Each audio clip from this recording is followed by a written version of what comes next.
Assalamualaikum warahmatullahi wabarakatuh. Saya Siti Hajar, NIM 084. Di sini saya akan menjelaskan tentang pengertian dari industri kreatif. Industri kreatif merupakan sebuah organisasi bisnis industri yang menggunakan sumber daya manusia dapat memberikan kontribusi di beberapa aspek kehidupan, tidak hanya dari sudut pandang ekonomi saja, namun dari tinjauan aspek dampak positif yang ditimbulkannya, terutama bagi peningkatan citra dan identitas sebuah bangsa, menumbuhkan motivasi dan kreativitas anak bangsa, serta dampak sosial lainnya. Industri kreatif sebagai siklus kreasi, produksi, serta distribusi produk barang dan jasa yang menggunakan kreativitas dan modal intelektual sebagai input yang paling utama. Jadi ketika kita mempunyai kreativitas yang ada dalam diri setiap seseorang, di situ dikembangkan agar menjadi sebuah nilai ekonomi dan dikembangkan untuk menjadi motivasi bagi yang lainnya. Industri kreatif terdiri dari seperangkat pengetahuan berbasis aktivitas yang menghasilkan barang-barang real dan intelektual non-real atau jasa-jasa arsitek yang memiliki kandungan nilai ekonomi dan objek pasar. Jadi intinya dalam hal ini memiliki nilai ekonomi dan memiliki ruang pekerjaan untuk kedepannya. Produk industri kreatif disebut produk komersialisasi, yaitu merupakan barang dan jasa kreatif. Makna komersialisasi adalah segala aktivitas tertentu yang memiliki fungsi dan memberikan pengetahuan tentang produk, barang, dan jasa yang disediakan, dan juga mempunyai nilai jual dan memberikan daya tarik bagi pembeli untuk melakukan transaksi pembelian dan menciptakan lapangan pekerjaan bagi masyarakat lain. Sekian dari saya, terima kasih. Assalamualaikum warahmatullahi wabarakatuh. Di sini saya akan menjelaskan poin kedua, yaitu mengenai strategi pengembangan sumber daya manusia industri kreatif. Revolusi industri merupakan generasi perkembangan teknologi yang dimulai dengan terjadinya perubahan secara signifikan pada cara bekerja manusia, terutama dalam dunia industri. Pada era ini, hampir setiap lingkup ruang kerja manusia sudah banyak dilengkapi dengan teknologi mesin. Perubahan ini secara umum menjadikan setiap pekerjaan manusia semakin mudah. Namun, di sisi lain, perkembangan permasalahan kualitas dan kuantitas sumber daya manusia industri kreatif memerlukan strategi yang sistematis sehingga diharapkan dapat membentuk SDM yang berdaya tinggi.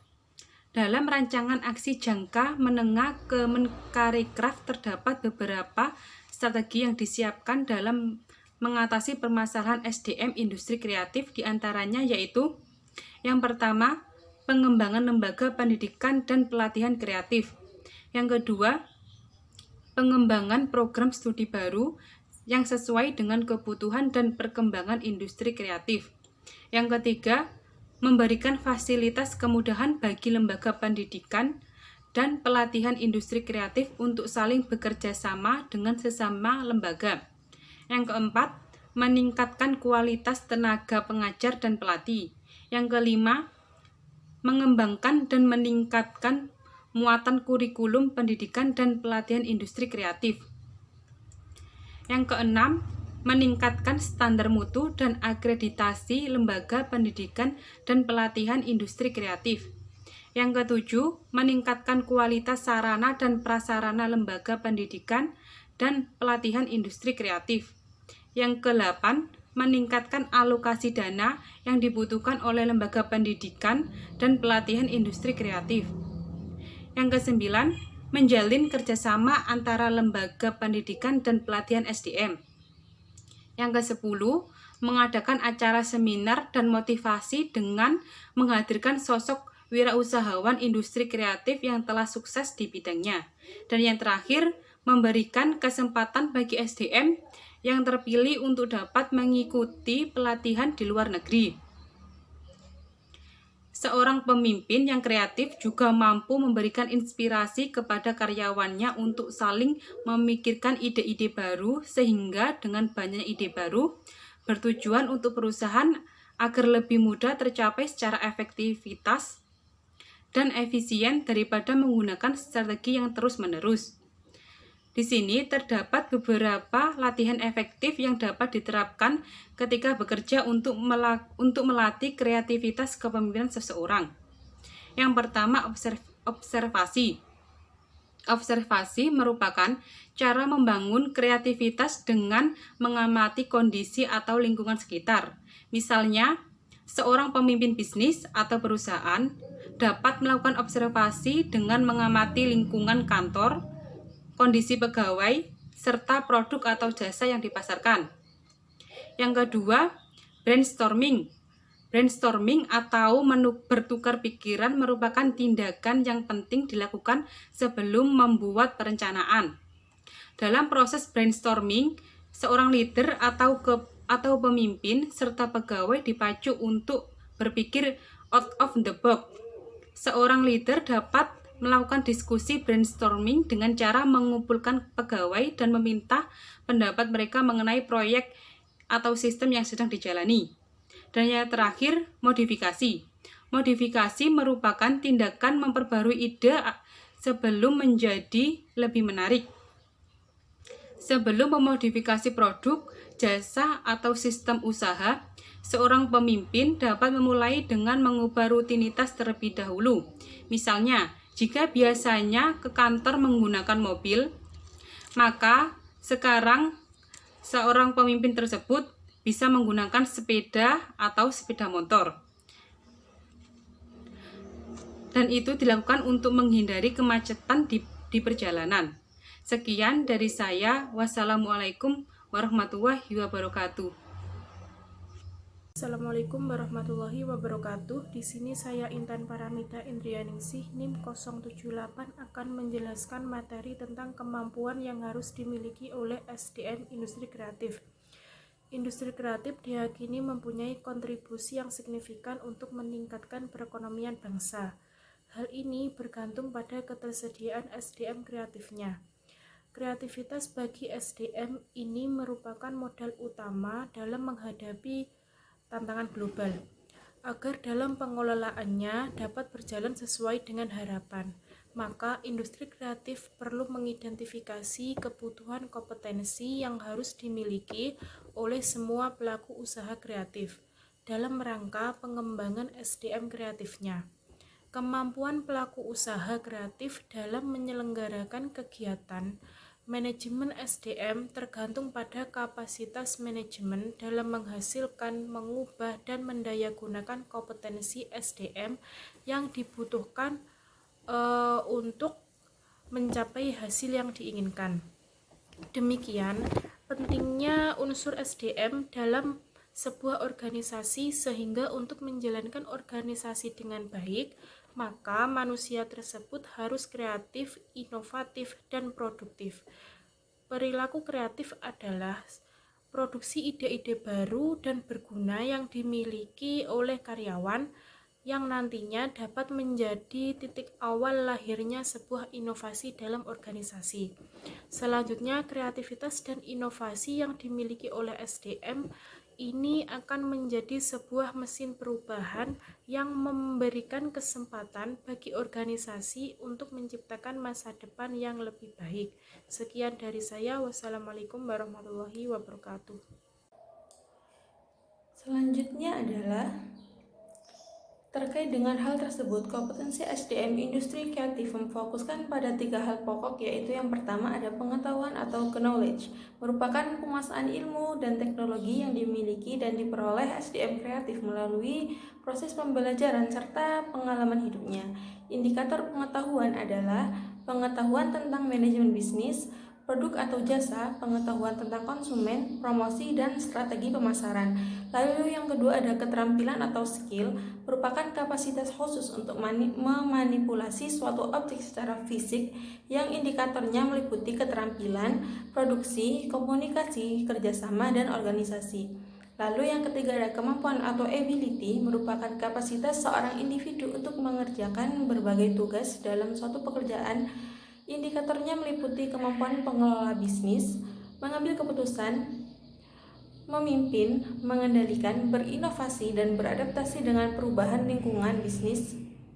Lalu, kompetensi individu yang berupa kemampuan dan pengetahuan ini dapat dikembangkan melalui pendidikan dan pelatihan, sedangkan motif kompetensi dapat diperoleh pada saat proses seleksi. Kompetensi yang harus dimiliki oleh para SDM kreatif dapat diperoleh melalui proses belajar dan pengalaman yang didukung dengan kompetensi pengembangan usaha dan manajerial, kompetensi penguasaan iptek, kompetensi pembangun networking, kompetensi pengembangan program penciptaan keunggulan persaingan usaha, kompetensi optimalisasi pelayanan, dan kompetensi dalam membangun etos kerja. Semua kompetensi tersebut jika dikembangkan secara maksimal akan menjadi kekuatan yang besar dalam membangun industri kreatif yang berkualitas sehingga citra produk industri kreatif semakin positif di benak konsumen dan pelanggannya. Assalamualaikum warahmatullahi wabarakatuh. Saya Sinfira Amelia. Saya di sini akan sedikit membahas tentang tantangan pengembangan SDM industri kreatif. Tantangan yang pertama ada mengembangkan sumber daya manusia dan teknologi. Untuk itulah sangat penting adanya jaringan dan kolaborasi komunitas kreatif karena dipastikan akan menghasilkan produk yang jauh lebih baik dan bervariasi daripada jalan sendiri-sendiri. Yang kedua ada mendorong penggunaan internet melalui pengembangan konten dan infrastruktur broadband karena Indonesia sebenarnya memiliki potensi yang luar biasa. Yang ketiga masalah pembiayaan, mengingat usaha kreatif digital merupakan industri yang intangible atau kasat mata sehingga tidak bisa dihitung dan dinilai oleh pihak perbankan. Yang keempat, akses ke pasar. Untuk itulah adanya dukungan dari vendor global seperti Google akan sangat membantu UKM kreatif digital untuk dapat memasarkan produknya termasuk melalui e-commerce. Yang kelima, ada soal kelembagaan yang meliputi perlindungan haki dan penciptaan iklim yang kondusif mengingat kebanyakan pelaku kreatif adalah UKM sehingga meski harus punya izin-izin tertentu tapi jangan dipersulit.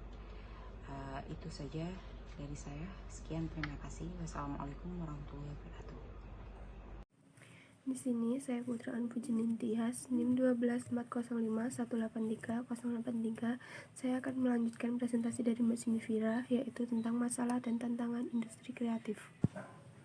Pemerintah Indonesia terus berupaya untuk mewujudkan pertumbuhan ekonomi kreatif dengan cara mendorong pelaku bisnis agar menghasilkan produk yang inovatif sehingga dapat bersaing di dalam maupun luar negeri. Hal ini dilakukan dengan bertujuan agar masyarakat Indonesia dapat meningkatkan kesejahteraan hidupnya dengan berkeadilan, merata, dan mandiri. Namun, hal tersebut tentu saja memiliki masalah dan tantangan yang perlu dihadapi oleh pemerintah Indonesia, seperti sumber daya kreatif dan kelangkaan bahan baku. Pengembangan sumber daya ekonomi kreatif belum optimal, baik dari sumber daya manusia maupun sumber daya alam. Antara lain, masalah kelangkaan bahan baku, kurangnya riset bahan baku, kesenjangan antara pendidikan dan industri, serta standarisasi dan sertifikasi yang kurang baik.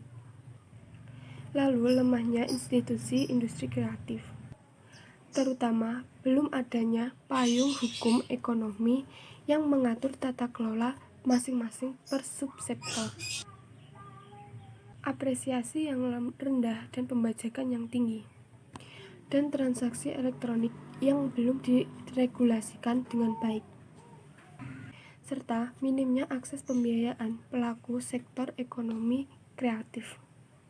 terutama disebabkan belum sesuainya skema pembiayaan dengan karakteristik industri kreatif secara umum. Itu dari saya, sekian dan terima kasih. Assalamualaikum warahmatullahi wabarakatuh. Saya Vivi Dwi Pujawati. Di sini saya akan menjelaskan materi mengenai faktor pendukung keberhasilan sumber daya manusia industri kreatif. Faktor pendukung adalah merupakan komponen yang mendukung terciptanya iklim ekonomi kreatif, seperti lingkungan geografis masyarakat, lingkungan industri, dan organisasi budaya.